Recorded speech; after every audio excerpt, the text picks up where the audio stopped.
About 2 years ago, I'm in my bedroom, opening up my laptop, and I'm about to hop onto my first coaching call, which is on an expensive rate. So I've been doing coaching before this for about a year. Coaching is where someone pays you and you just hop on like a video call to answer their questions and to give them advice. And before this point, I had charged literally £1, like $1 per hour. I was charging less than what teenagers in third world countries charge. And here I was on this day about to speak to this client named Ryan who had paid me £90. Huge. Before this, I had really started to dislike coaching because I was seeing that the clients that I had weren't really taking it super seriously. Now remember, they were paying £1 per hour. And so I'd go onto these calls, pour my life out to these guys and tell them, come on, let's hype up, rise and grind, bro. Let's go do some push-ups and let's do this. And they just kind of like listened to what I was saying, but they wouldn't make any real progress. And I kept on hearing it, that I've got to increase my prices because that would get people better results. And it made sense. I wanted to increase my prices. I was charging far less than minimum wage, but I was scared.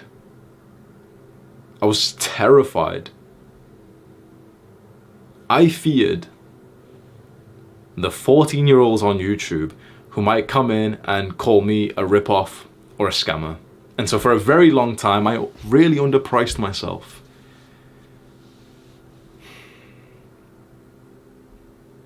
It was when I read the book, $100 Million Offers by Alex Hormozi.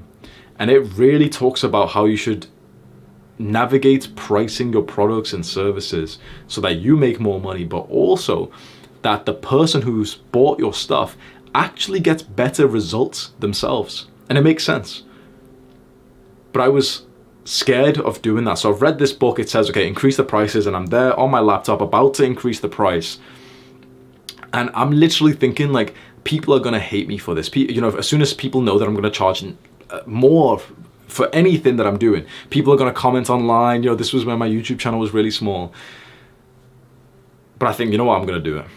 Because pricing myself at £1 an hour is not good enough.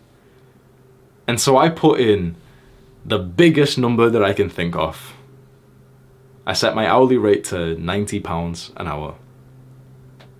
And someone buys on the same day, and this was Ryan. And so I'm about to hop onto this call with Ryan, thinking that he's some like rich guy or something. And he's literally just an ordinary young man who wants to know more about fitness and mental health, and he's watched a couple of my videos. I have a pretty good call with him, but I'm not gonna lie, like I didn't expect much. Previously, I'd have good calls with people, they'd message me like, oh, well, hey, I haven't done anything that you told me to, it didn't work, I just relapsed again. And I want to get more clients, I want to make more money.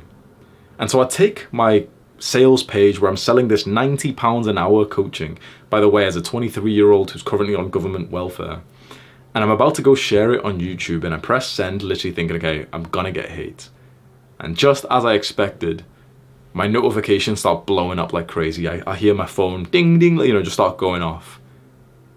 And I'm literally thinking, okay, these guys, like my fans, some subscribers are commenting saying that my thing is a rip-off, that I'm overcharging, that it's a scam. These 14-year-olds are going crazy in the comments saying, look at this, everyone, he's increased his prices, it's not fair, and everything else. And when I actually look at my phone, I realize it's not messages from these 14-year-olds, it's actually messages from Ryan. And he sent me a picture. He sent me a picture of his habit tracker. And below it, he said, just checked off every single habit.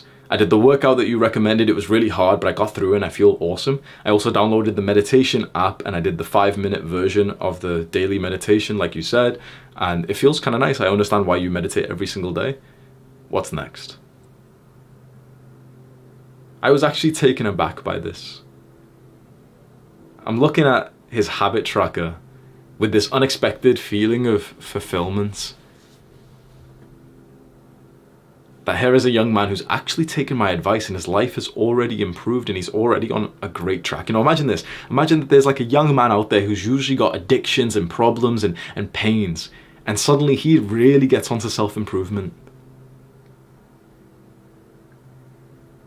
And I realized that all this time it was never about the money. It was about the impact that I wanted to have on the men that I wanted to help. That the numbers in my bank account meant less to me than the ticks on Ryan's habit tracker.